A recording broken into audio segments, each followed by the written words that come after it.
We need to work together on tools like bipartisan trade promotion authority to protect our workers, protect our environment, and open new markets to new goods stamped made in the USA. Will you prevent a vote from coming to the floor on that? We'll see. Everyone knows how I feel about this. Everyone would be well advised just to not push this right now. Is the president going to stand up and lead on this issue? We cannot pass this bill without his help. The President's State of the Union said he had a phone and a pen. I think the first phone call actually has to be to Harry Reid. Talk about trade. He might want to have to get his own party in line. Well, lots made about Republicans and splits over immigration and the possible debt ceiling deal that's being put together. But the Democrats have their own split over trade right now. Senate Majority Leader Harry Reid does not want Democrats to take two politically tough votes on trade, and that's what's setting up. Let's bring in our panel. Judge Andrew Napolitano, Fox News senior judicial analyst, A.B. Stoddard, associate editor of The Hill, and syndicated columnist and author of the best-selling book, Things That Matter, Charles Krauthammer. A.B., start with you. This seems like an interesting split over trade, and Harry Reid is saying, I don't want to move it forward. Well, as you know, they're getting very scared in the Democratic Party about what's going to happen to the Senate and whether or not they'll lose majority in the Senate. And there's a lot of talk about moving resources around and trying to save the vulnerable Senate Democrats that they have now to retain control. This fast track issue is very toxic in the party. As you know, all of the lion's share of the groups on the outside groups on the left are putting enormous pressure on Democrats not to do this. And they're not interested in anything right now. Their own constituents, their own Democratic supporters in labor at home are worried about Obamacare. At this point, with the economy not set to just be a total game changer by November, they don't want to take on anything that would muddy the message about income inequality, and Fast Track would do exactly that. Fast Track authority, just to give you cliff notes here, is the authority for the administration to come up with trade agreements and Congress to vote it up or down without amending it. That is something that the labor unions don't want to happen. There are some trade agreements that are pending, Judge, with Asia Pacific nations as well as European countries. And there are some trade agreements that already exist from the Bush years, and the Democrats voted against it then, and the labor unions and progressives are against it then. I fully agree with what A.B. said. I think the Democrats are horribly divided. In fact, I think that State of the Union address that he gave was not aimed at anybody in Congress, but it was aimed at his base out there in the hinterlands who are deserting him.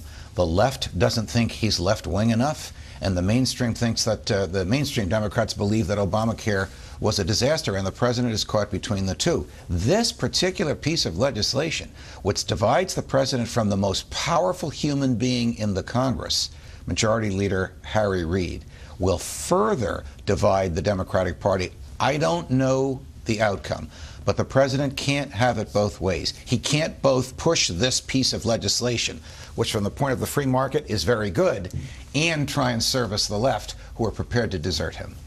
There's a potential opening here, a problem with labor unions. They have a problem with the Cadillac plans with Obamacare as well. Look, that's the reason that I think the president is going to try to do exactly what the judge says he can't do, which is on the one hand appear to be pushing this. He knows it's a good idea. He knows it would help the economy, especially these are extremely important.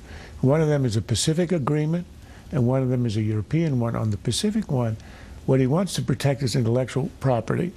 Our entertainment industry and our patents, all that gets swiped every day to the billions of dollars, particularly in Asia, and agricultural exports. So he knows it's going to help. The other hand, he knows that unions hate this. They've hated it ever since NAFTA, which a Democratic president was the one who passed. So they're really sore about this. So he proposes it, and then he's got Harry Reid saying, don't do it. This is a test of the president. Is he the president, or is Harry Reid going to be the one who decides? I think it's a sign of the diminishment of his authority that Reid spoke so openly and defiantly and said, don't bring this. It's going to be a test of a president who says that Republicans are the ones who think only of the next election and not the next generation, Whether or not he'll push it, I have no idea. In the meantime, the president talked to CNN today about the divide, not only with Democrats, but with Republicans as well, in getting things through. What is obviously true is we've got divided government right now.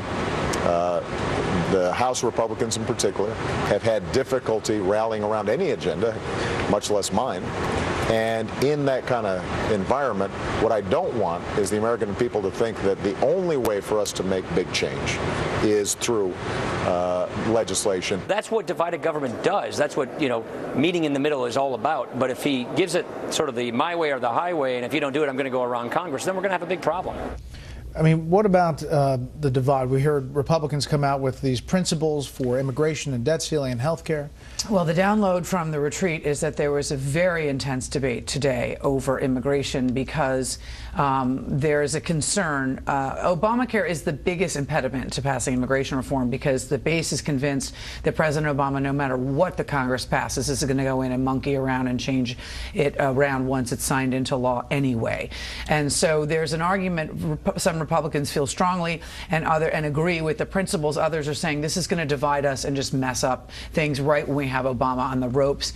The debt ceiling conversation will likely come up tomorrow. There is consensus that they really don't want to get into a big fight, but the outside pressure from the outside groups is only just beginning, and I think the list of asks is going to grow. I want to ask you, Judge, about the executive order and all of the executive actions that the president's talking about. Right. From your perspective, where that stands. Well, not all executive orders are bad executive orders. Many of them clarify the way the president would like certain laws interpreted and enforced.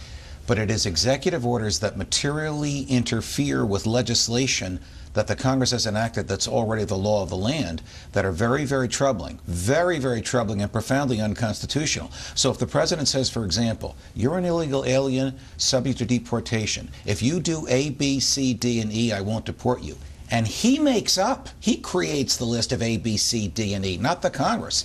That's the president writing law. That's the president defying the Congress. That's the president refusing faithfully to uphold the law, which he swore to do. Well, what about the minimum wage increase for federal contract workers? There is legislation that allows the president to negotiate contracts. And as wrong as I think what the president is doing is, it is lawful. The Congress gave, not him, they gave George Bush that authority, and now he's using it. Last word, Charles. Look, the judge is right. You can have executive orders that implement already existing laws. What Obama has done in the DREAM Act, which is exactly what you've talked about, where right. he passed a law by executive order that the Congress had rejected, wouldn't pass. That is unbelievably unconstitutional. It's as if a Republican ran and said, I don't like the capital gains tax. Congress rejects an abolition of that tax, and then he orders the IRS not to collect it. People would be up in arms and would be impeaching. He's done that over and over again on immigration, climate change, drug laws, climate change, and of course on Obamacare, which he has unilaterally altered lawlessly at least 15 times. Next up, Syria and chemical weapons that are not being moved out of that country.